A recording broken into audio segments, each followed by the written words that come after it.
Just got a new Harvest Leaves candle that I thought we should light it for this video.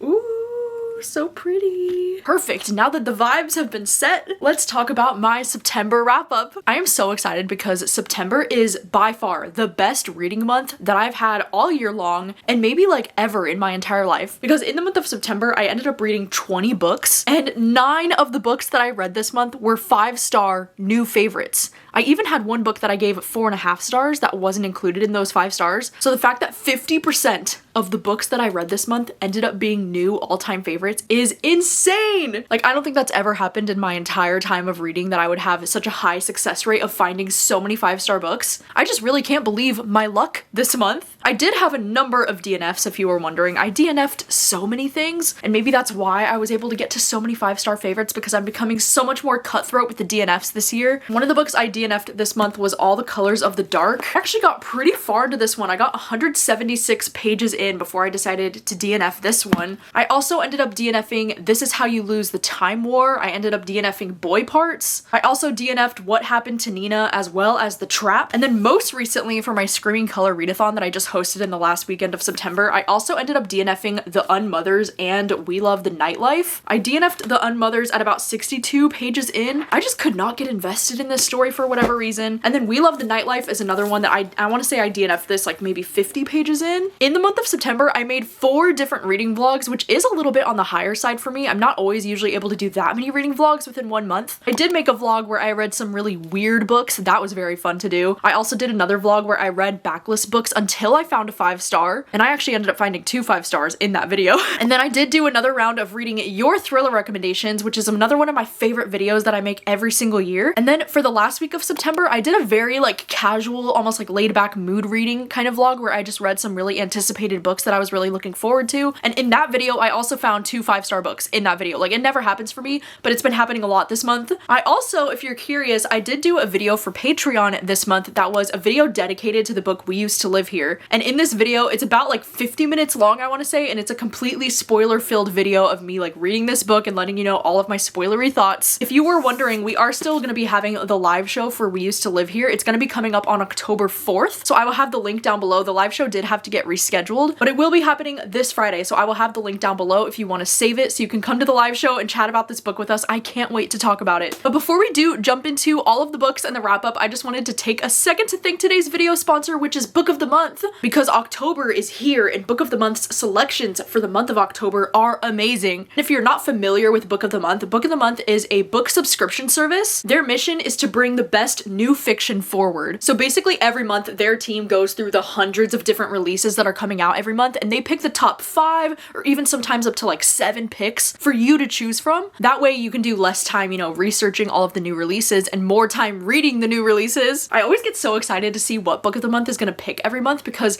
there are some times where they have some of my most anticipated books of the year as selections, and it makes me really excited. Then there's also the equally great experience of discovering new books that I've never heard of before and finding new favorites that way. I love that with their picks every month, their selections are always across a wide variety of genres, so there really is something for everyone. I love that their focus with their selections is on debut authors and like new release books that sometimes they have as selections before they're even out in bookstores, so like you can't even get them anywhere else yet, and Book of the Month has them early sometimes, which is very exciting. Plus they offer the best prices on new hardcover fiction books, as well as free shipping and a loyalty rewards program. This month, the first book that I chose for my Book of the Month is this new horror book called Dearest. This is one that I am so incredibly excited about, and when I saw that Book of the Month had a horror book as a selection, I like wanted to scream at the top of my lungs because I love horror. And this is one that I've had my eyes on for a while. It looks so interesting and so creepy. I can't wait to read it. And then the second book that I chose from Book of the Month as an add-on this month is the new Sally Rooney Intermezzo. I cannot believe they had this one as an add-on this month. So definitely be sure to check out Book of the Month. You can use the link down in my description, and this month for a limited time, when you use the code PUMPKIN, you can get your first book for just $5. $5? Like, that is cheaper than a cup of coffee at most places. And you can get a brand new hardcover fiction book. Like, that price is just unmatched. matched. So thank you so much to Book of the Month for sponsoring today's video, and now let's get into the wrap up. I figured I would still do the wrap ups the way that I have been doing them in these past couple of months, where I start with the lowest rated book that I had and then work my way up to the highest rated. Especially since I had, 9 5-star books this month, I think it'd be best if we started with the lower end of the stack. So first thing is the lowest rated book that I had this month, which is actually my most recent read of the whole month, and it's Night Shoot by David Sodergren. Unfortunately, this one ended up being around a 2-star for me. I actually just read this book in the last weekend of September when I just had my Screaming Color readathon on Patreon, and I've been really looking forward to reading this because I have read so many books by David Sodergren now, and sadly this one has got to be like my least favorite out of all of the books that I've read from him. But this one, I thought it would be fun because we're following like a young group of student filmmakers.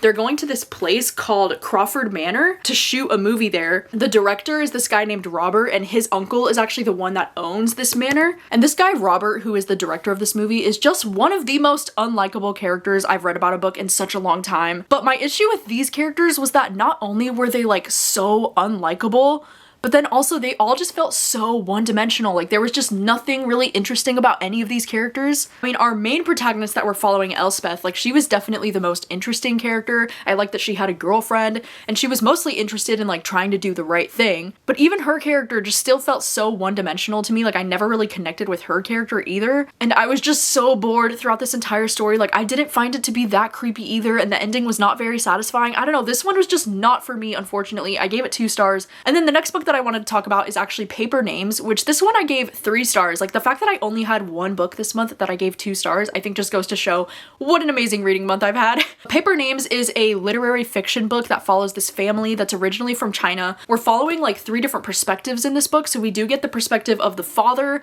the daughter, and then like this random man that like lives in their building that's like this random white man. The main character that we're following in this book is this guy named Tony, and he is a Chinese-born engineer who ended up moving to New York, and now he's a doorman in Manhattan. And then we follow his daughter Tammy, and her perspective kind of takes place throughout her childhood as she was being raised in China. And then we follow from the perspective of this man named Oliver, who is this white lawyer man who like lives in the same building where Tony is the doorman. And there's like an incident that happens right at the start of this book where Tony and this man Oliver, like their paths cross. And this book was interesting. I think this book was well written. I just don't necessarily love the fact that Oliver's point of view is like such a big part of this story. But I do think that this was a really, beautifully written, thought-provoking kind of literary fiction novel talking about the struggles of a family moving to America and dealing with a lot of obstacles with coming here. There's also a lot of good commentary in this book about generational trauma and, like passing things down to the next generation. I just wish that I had connected with this one a little bit more than I did, so that's why it ended up being only 3 stars for me. Another 3-star that I had this month was How to Solve Your Own Murder, and this one is kind of like a cozy mystery book that I ended up reading for the video where I read your thriller recommendations. And take my review of this book with a grain of salt because I just wasn't the biggest fan of this one, but I also am not the biggest fan of cozy mysteries in general, so like I really just don't think that I'm the audience for this book. But in the story, part of it takes place in 1965 where we're following this teenager named Frances, and one day she gets told the fortune that she's going to be murdered, and so then she kind of spends the rest of her life, like anticipating the day that she's going to be murdered, and she's trying to like solve her murder before it happens essentially. And now in the present day, we're following from the perspective of her niece, and we find out that Frances has been murdered and she has like left behind her estate and like this will, and so there's kind of like an inheritance involved. And this book was fine. I think if you are a fan of like Agatha Christie or any kind of like whodunit mysteries that have this kind of like classic feel to them,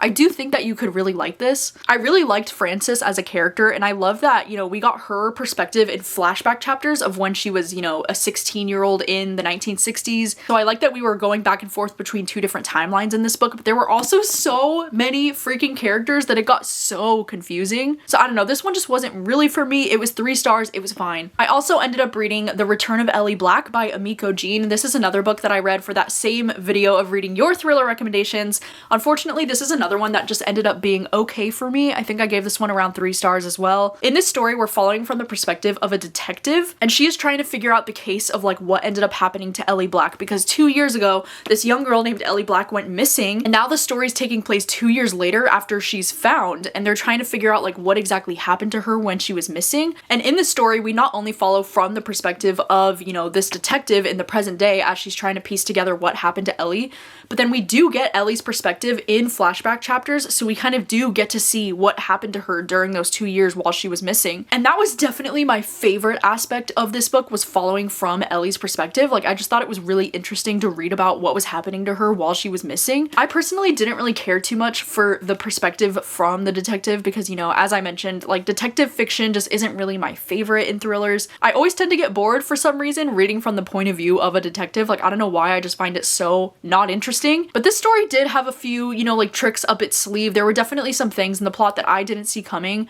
but I also think the ending of this book, it feels a little bit like too far-fetched for me to be like fully on board. I don't know, there were some things about this ending that I liked and some things that I really didn't. So overall, it's a 3-star. Another 3-star that I had this month that I'm kind of sad about is All Systems Red by Martha Wells. This one is a sci-fi novella that I've heard really great things about over the years, and I've been so excited to check it out and read it. I mean, I don't read a ton of sci-fi, as you might have noticed, but I was really looking forward to this one. And in this story, we're just following from the perspective of this character who is a murder bot, and he's basically just on this planet with a bunch of these humans. He's like basically like their security, like he's trying to protect the humans while they're on this planet. But it's kind of funny because he doesn't really like humans very much, and he's kind of always thinking like, oh my god, like why are humans just like so stupid? And I really did love reading from the perspective of this murder bot because, you know, I do talk about pretty often how I do love following from the perspective of something that's like not human, but then a lot of the book is commentary about like humanity and like how ridiculous we are and how like stupid we are. I think that's so funny. And so I don't know why I didn't really connect with this one as much as I was hoping to.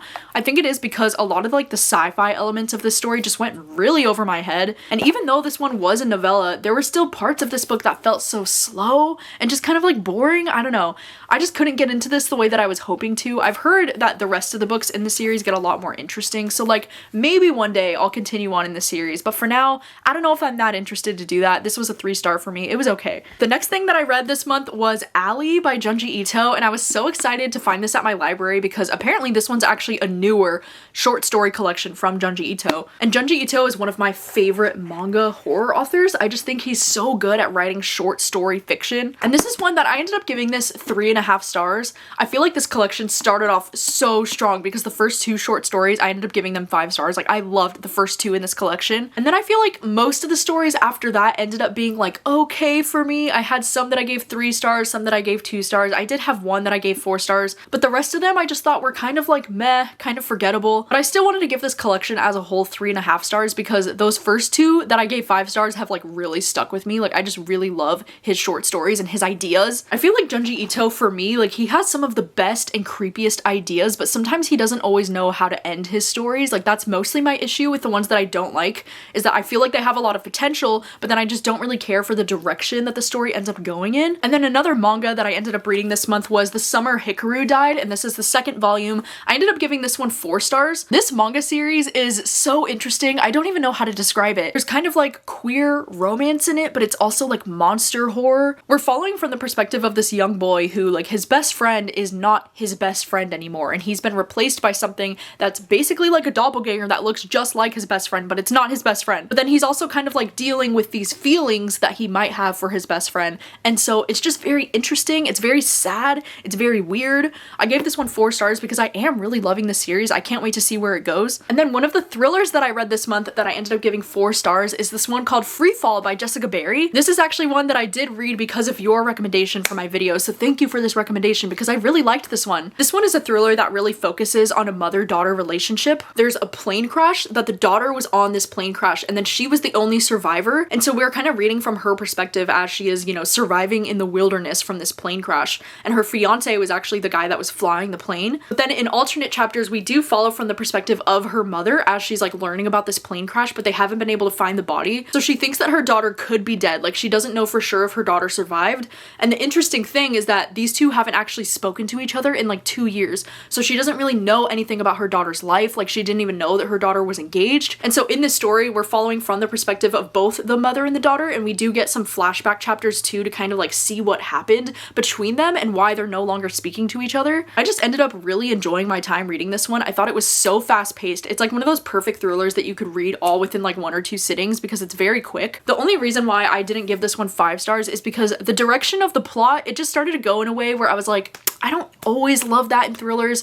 It just started to lose me just a little bit with like the actual plot of what was happening later on in the book. But I still think that this book was very good. I thought the ending was really solid. I gave this one 4 stars. I had a fun time with it. And then another thriller that I would say the same about actually is this one, Till Death Do Us Part by Laurie Elizabeth Flynn. And this is an author that I have read before. I read The Girls Are Also Nice Here, and I did really enjoy that one as well, but I think I liked this one even more. Something that I really did like about this thriller is that it mostly takes place at these wineries, especially in Napa Valley, California, which was very fun and very atmospheric. And we're following from the perspective of this young girl named June. So the premise of the book is that 10 years ago, her husband Josh ended up drowning. Like, he had sent her one message that he was going swimming that morning and then he drowned. She believes that something else more sinister happened because she's like, his text didn't look like a text that he would usually send. Like, he put an emoji and she's like, he would never use an emoji. But now the story is taking place, you know, 10 years later, and she's actually going to be getting married to this new guy named Kyle. But now 10 years later, she's starting to think maybe her husband isn't actually dead. Like, she thinks that she sees him in a crowd, and so it kind of leads her onto this journey of trying to figure out the truth about what really happened to her husband all those years ago. And I had a really fun time with this book. I listened to it entirely on audio. There was like a twist, if you can even call it that, around the 50% mark that I was kind of like, oh no,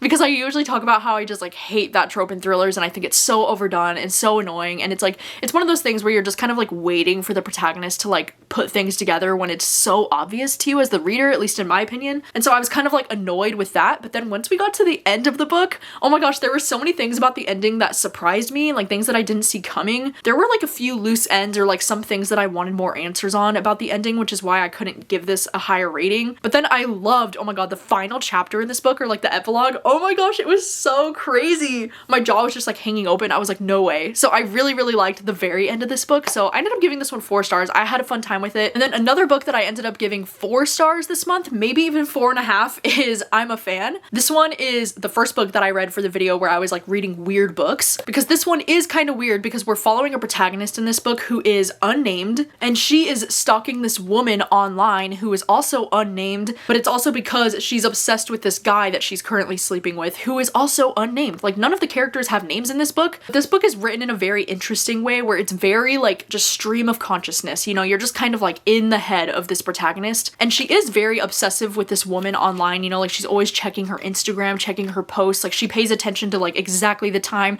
that this woman is posting. And this woman is, you know, like a social media influencer, so she does have quite a big following online. She's obsessed with this woman because she knows that this woman is also sleeping with the man that she's sleeping with. I loved the writing style in this book though. It is very like stream of consciousness, and a lot of the chapters are like very short. Like, a lot of the chapters are only like 1, 2, or maybe 3 pages long. I feel like there was so much great social commentary packed into this book that I wasn't expecting, that I just really, really loved. And this writing style just really worked for me. I think the only reason that I didn't end up giving this one 5 stars was because I thought the ending was so abrupt. I just really wanted the ending to deliver a little bit more on like the weirdness. I thought this book could have even gone in a more like weird, sinister, like dark direction, but it didn't really go there. And then the last book that I gave 4.5 stars before we get into all of my 5 stars of the month is actually We Used to Live Here, which, yes, this is my booktube pick for the month of September. I am very excited to discuss this book very soon. You know, once again, I will have the live show linked down below if you want to save it, because we will be discussing this book in great detail coming up very soon. And I'm still a little bit undecided on my rating because I am giving it 4.5 stars right now, but I kind of want to bump this up and give it 5 stars. Like, I'm still debating if I want to give it 5 stars. We're basically following from the perspective of this woman named Eve, and then she has this girlfriend named Charlie. They recently just bought this new home, and then one night when Eve is alone at the house, a family shows up on the doorstep and they're like, hey, do you mind if we take a look around, because we used to live here and I want to like show my kids where I grew up and like all that kind of thing. And then Eve is such a people pleaser that she's like, yeah, sure. Like, she doesn't know how to tell them no. And there's like a snowstorm happening that night. It is very like spooky and atmospheric in that way. And then this family, you know, shows up, walks into the house, and then things just get absolutely insane from there. I don't want to say too much about this plot wise because I do think so much of this book is unexpected. You know, a lot of this book is just a mind fuck. I know that this book was originally getting compared to like Get Out meets Parasite, which I do agree that it is kind of similar to Get Out, but I don't really think that it's that similar to Parasite. Like, I wouldn't compare this one to Parasite, but I do think that, in my opinion, this book is more like Leave the World Behind meets Mother. because I do think the ending of this book gets very like chaotic and kind of crazy and a little bit confusing in the same way that the movie Mother did for me. There was so much about this book that I just freaking loved. I mean, I loved Eve and Charlie together. Like, are you freaking kidding me? One of my top ships ever in a horror book. I loved them. I just really connected with Eve as a character in general. Like, I really related to her like people pleaser tendencies and her anxiety about everything. I just thought it was very well written. And then also like the ending of this book, like what the actual fuck, are you kidding me? If you do read along in the physical copy, there is some Morse code throughout the book, which I thought was so cool because there are documents in between all of the chapters, and then at the bottom of the documents there is some Morse code at the bottom of every page. And it's really cool because if you do like a deep dive on Reddit with this book, there are tons of different theories about this book, about the ending of this book, and there are translations for the Morse code online, which really reveals even more about the ending of this book. So that is so fun. I love books like this where you can kind of like make your own theories about what you think was going on in the book or what you think was happening at the end. I love stuff like that. I think, you know, it's so fun. I just eat that shit up. And this sounds like I'm just convincing myself that I want to give this 5 stars. I only gave it 4.5 because I thought the ending got a little bit too crazy confusing. A lot of things went over my head, and I think there was a lot of things left unanswered for me at the end that I wanted answers for. But I can't wait to discuss this book in the live show coming up, and I can't wait to see how my co-hosts end up feeling about this book. I think it's going to be such an interesting one to discuss. All right, and then moving on to all of the 9 5-star books that I had this month. One of them was Fangirl Volume 4. This is the manga series that has been made from my favorite book, like one of my all-time favorite books, Fangirl by Rainbow Rowell. They've been turning it into a manga series, and it's just my favorite thing ever. I love it so much. This is actually the final manga in the series, and reading this again this month was just like the most comforting thing to me. I don't know why, there's just something about the story of Fangirl that is, it's like a warm hug, you know? It's like being in my own head. Kath is just one of my most relatable characters of all time, and I just loved this. So this was an easy 5-star for me. Another 5-star that I had this month is this book called Under the Rainbow by Celia Lasky. This one is kind of like a contemporary fiction where it takes place in this small town called Big Burr, Kansas. And in this small town, they bring in this queer task force called Acceptance Across America. And the goal of this queer task force is to change the mind of the people living in the small town to try to accept queer people more. It's so like interesting, and there's a lot of like satire in this book. Like, I think it's mostly meant to be kind of written in like a tongue-in-cheek kind of like funny satirical way. I loved how every single chapter was written from the perspective of a different character living in this small town. So like, not only do you get the perspective of like random characters who are living in the town, you get the perspective of like queer people who like are afraid to come out because they're living in a small town, but you also get the perspective of like people who are working for this queer task force and like what that looks like for them. And I feel like I really connected with this too because, you know, I'm currently living in a really, really small, you know, white conservative town, and I just couldn't help but imagine like what would it even look like if something like this queer task force came to my small town and tried to like change things here. You know, I just really liked it. I thought it was very thought-provoking, and the ending packed so much more heart than I was anticipating, so it had to be a 5-star. I just really love this. And then in that same video, I also ended up reading The Memory Police, which I initially wanted to give this like 4 or 4.5 stars, but the more that I sit with this book and the more that I think about it, the more I'm like, no, this is definitely a 5-star because this one is a literary fiction. It originally came out in the 90s and it was translated from Japanese. And in this story, we are following these characters who live on this island where they slowly just start to forget some things. It's kind of hard to explain. It's like objects are disappearing, and then the people on the island, once that object has disappeared, it's like it slowly starts to vanish from their mind as well. It is genuinely one of the most creative and like unique concepts in a book that I've ever read before. I was so fascinated by this. Like, say an object like perfume will vanish from the island. Like, the memory police will come in and they'll take away every single perfume bottle on this entire island, and then after a few days they'll like forget what the word perfume is, or they'll be like perfume, like they'll forget how to pronounce it and it'll just vanish from their minds. This was so fascinating. I love the fact that our protagonist that we're following, she's a writer and she writes novels, and the whole like kind of premise of this book is that they're trying to find people who are still able to remember things after they're supposed to have vanished. Like her mom in the story, her mom was still able to remember things even after they were gone, and so those people are seen as like a threat to the memory police, so they're trying to like eliminate those people essentially. So this book is about how she's trying to hide one of her friends who can remember things even after they're gone. This story was just so fascinating, so beautifully written. Like I just really connected with like the writing style, and like the atmosphere in this book was just so fascinating. I just loved everything about this. I tabbed it so much. Like this is definitely something I can see myself coming back to in the future. Another book that I ended up giving 5 stars is My Year of Rest and Relaxation. This is a book that I read during the video where I read some weird books, and this is exactly the kind of thing that I am talking about when I talk about how I love to read books that are just kind of weird. The plot of this book just doesn't really make any sense. We're kind of just following from the perspective of this character. I don't even think that this character has a name. Does she? We're following from this narrator who, you know, she's living in Manhattan. She's living in New York City in the year 2000, which also just felt very nostalgic to me to be following New York in that timeline. But she's not having, you know, the best time in her life. I think she actually has like a really sad and really awful and really tragic life. She's lost her parents in the most tragic, unfortunate circumstances. And then also like her best friend, like they just don't treat each other very well. And she is just not a very good friend to her, but she's kind of like the only person she really has in her life. So she keeps her around. And the whole goal of this book is that she is trying to sleep for an entire year, basically. It's like her year of rest and relaxation. She's attempting to sleep for an entire year, which, you know, is very like dark and kind of sad to even think about, because I feel like this story is a really big metaphor for depression, you know, and kind of like that feeling of wanting to, you know, sleep through your life, essentially. And I think that that's really sad. And I just think that this book was so well done in that way. Like it was very thought-provoking. There were so many quotes about that kind of thing that just really hit me and touched me. And also, if you're somebody that's ever dealt with like insomnia issues or any sleep issues, I also think that you'll find this to be very fascinating. I know I've had my fair share of like dealing with insomnia, and reading about this just made me feel like I was going crazy. I don't know, there was just something about this that really, really worked for me. And the ending of this book, oh my gosh, my jaw was like hanging open on the floor reading that final chapter. Like I couldn't believe it. I like needed to read that chapter like 3 times just to process the words that I was reading. I was like, wow, this author really just went there with that ending. So I don't know, there was something about this that really worked for me. I could see so many people reading this and saying that it's so boring and like literally nothing happens, and like that's totally fair, because yeah, there's not a lot of plot happening in this book. And I love that this author doesn't shy away from making her characters like so unlikable and just like so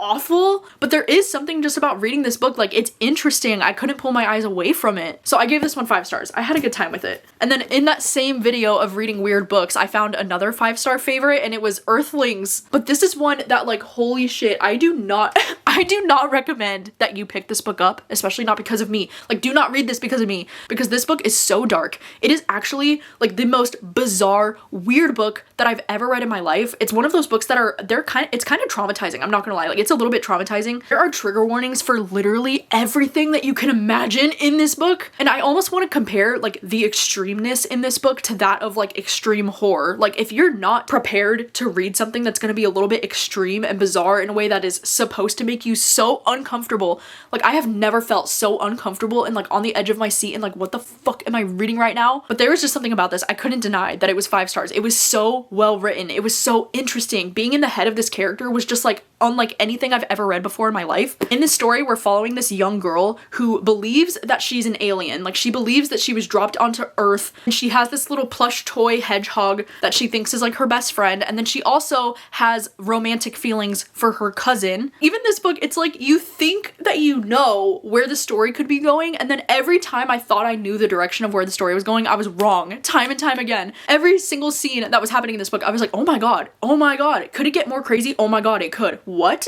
It was just like absolutely wild. Like this was one of the biggest mindfucks in a book that I've ever had, because I just didn't know how to feel about any of it while I was reading it. So yeah, this book was definitely a trip, and I think I just have to give this 5 stars because it was very entertaining in the sense that like I could not put this book down until I had finished it. Like I needed to know what was happening. The ending was so shocking and like so bizarre. I don't think I'm ever gonna read another book in my life that will shock me and floor me the way that this book did. But again, this is just not something that I want to recommend very widely, you know, because it is very dark, it's very extreme, it's very disturbing, and it's very uncomfortable to read, but it's intentionally that way. So yeah, take from that what you will. I don't know. It was 5 stars for me. I love this. I can't stop thinking about this book. Another book that I gave 5 stars this month is Shiver by Ali Reynolds. And this one is a thriller that I've been so excited to read for such a long time. And I actually ended up reading this book because of your thriller recommendations. And in this story, we are following this group of friends. They're having this reunion weekend in the French Alps. So it takes place in France, which is very fun. And it also takes place during this very intense blizzard, like a snowstorm. During during this reunion of all of these friends, it feels like something is wrong or like something is off. And we find out that, you know, 10 years ago when all of these friends kind of like met each other for the first time, one of their friends in the group actually went missing and is presumed to be dead. And so now 10 years later, it's kind of like one of those things where they're trying to figure out the truth about what really happened to that friend all those years ago. The really fun thing for me about this book is that all of these characters that we're following, they are all competitive snowboarders. So it's really cool because they are all involved in competitive sports like against each other essentially, which is a really fun element of the story. I've never actually read a book before that involves a character that is a professional snowboarder, so like that was a really fun experience to read this book. And I also loved in this book how they are kind of like all romantically like involved with each other in different ways. Like there's a lot of messy romance in this book, which was such a huge selling point for me. Like I love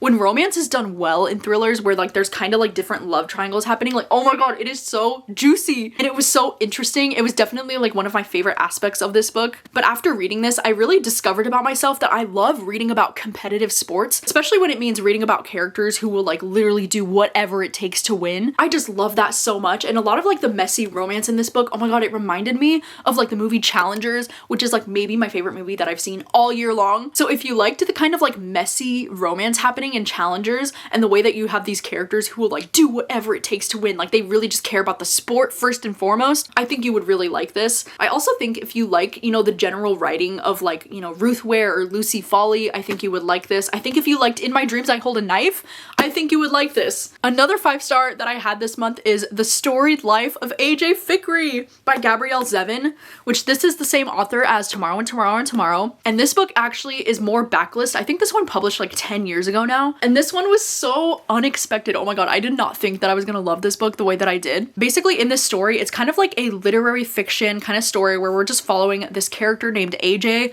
and he is currently going through it. You know, he's having a very hard time in his life because his wife has recently, you know, passed away. He's trying to run this bookstore by himself. He owns this little bookstore that's on an island. And not only that, but like one of his very precious rare books went missing recently, and this book is worth so much money, like hundreds of thousands of dollars, and it went missing and he's pissed. But then this is like one of those kind of like slow burn, kind of like character focused kind of books where you just like watch this character as he like opens up his heart to the world again kind of thing. It sounds so cheesy when I say that, but I swear it is like the sweetest thing. There's a lot of humor in this book. There's a lot of romance in this book. This book just has so many different things that will make you feel, and it'll pull on all of your heartstrings. And I really feel like at the end of the day, this is a book that's for book lovers, you know, because like AJ has this bookstore, he is very, very passionate about books, and the way that he talks about books and how like bookish people are like the best kind of people that you're ever gonna meet and like that kind of stuff, like it was just so sweet. And this book is just like the perfect book for a book lover because I think it'll remind you like why we love reading so much to begin with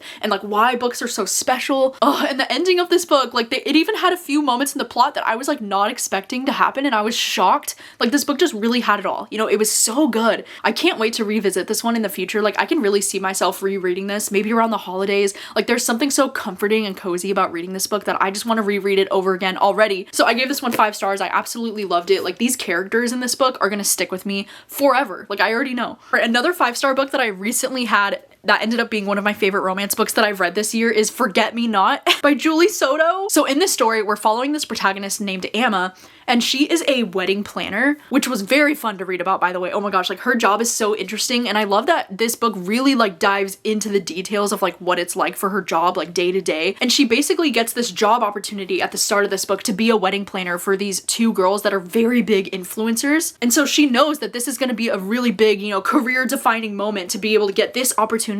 It's really gonna like put her name out there. But the thing is that they also really want to work with this guy Elliot who owns a flower shop, and Elliot just so happens to be a man from her past. Like they've had something happen in the past with them before, but now it's kind of like awkward between them. And so it's kind of like second chance in a way, but it's not really like second chance in my opinion.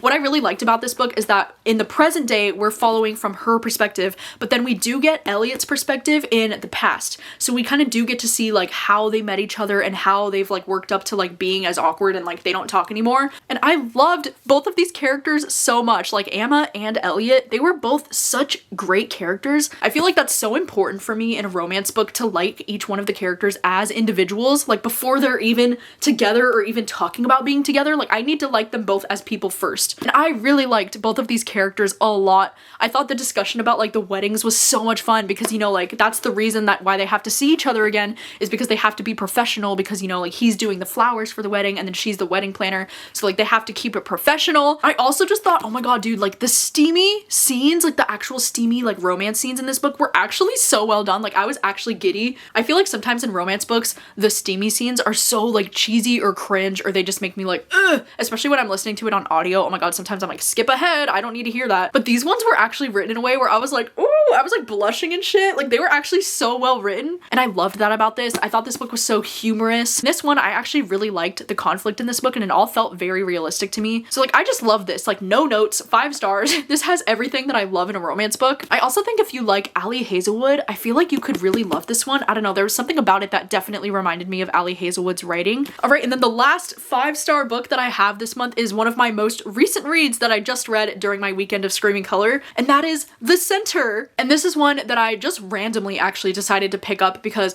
my library ended up having a copy of it, and this one was so unexpected. Oh my gosh, I did not think that I was gonna love this the way that I did. It's a horror novel, but I would say it reads more like literary horror. It's definitely a slow burn kind of story, but I had not even heard of the concept of this book when I just picked it up right now because the concept in this book is so wildly fascinating. Basically, there's this place called The Center where these characters can go, but it's very like, it's invite only, okay? It's very like hush hush, like only a few people in the world know about this, but it's this place called The Center where you can go and you can pay $20,000 to learn an entire language within 10 days. But it's so cool because while they're there at the center, they have no contact with the outside world. And so we're following this character as she's going to this place called The Center because her boyfriend at the start of this book, he speaks like 10 to 12 languages. And she's like, how is this possible? Like, how are you able to do this? And it's really interesting because our protagonist that we're following, she's actually a translator, like that's her job. And so she thinks this could really like, you know, benefit her career if she can do more translations. And I think something about this book that I just really loved was that there was so much great commentary about, you know, like language in general and like translation and why translating jobs matter so much. There's so much importance with like trying to keep the meaning behind the words there. I think there was so much good, you know, commentary about like female friendships and how like they're never really celebrated in the same way that like romantic relationships are. There was so many beautiful like quotes just about like random things that like I never knew how to put those things into words, but like the way that it was worded in this book, oh my god, it was just stunning. And then I also think like the slow burn horror in this book, like there was just something about the writing that really worked for me. Like I just really connected with her as a character. I thought she was so fascinating to follow. And the ending of this book went in a direction that I was like, oh, okay. Like I just really think if you like the general weirdness of like Catherine House or the general weirdness of like Natural Beauty, I think you would really like this. It kind of has that same like there's like a secret society that like we don't know what they're up to kind of thing. I loved that. I loved it so much. I don't know why this book isn't more popular, to be honest. Like I feel like this should be just as popular as like Catherine House. It just really gave me like similar vibes. So yeah, I loved it and what a lovely surprise that was. So yeah, that is a wrap on all of the books that I read in September. Can you believe how good of a reading month that I had? I mean, I have 2 books that I'm like, I gave these around like 4.5 stars that I'm debating like, do I need to rate these higher because of how much I love them? But then I also had an entire stack of books that I gave 5 stars this month. Like what? Oh my gosh, this whole stack right here is about to wreck my top 10 favorite books of the year. Like how am I supposed to choose now? How am I supposed to choose a top 10 for the year when I had a month of reading like this? It's truly gonna be so difficult. So that is incredible. You'll have to let me know if you read any of the books that I've read during this month. Let me know what you think about them. Are they also 5 stars for you, any of these books? Also, let me know, how did the month of September go for you? Did you find any new favorites in the month of September and how many books were you able to read this month? Thank you so much for watching as always, and I will see you very soon with another video. Bye!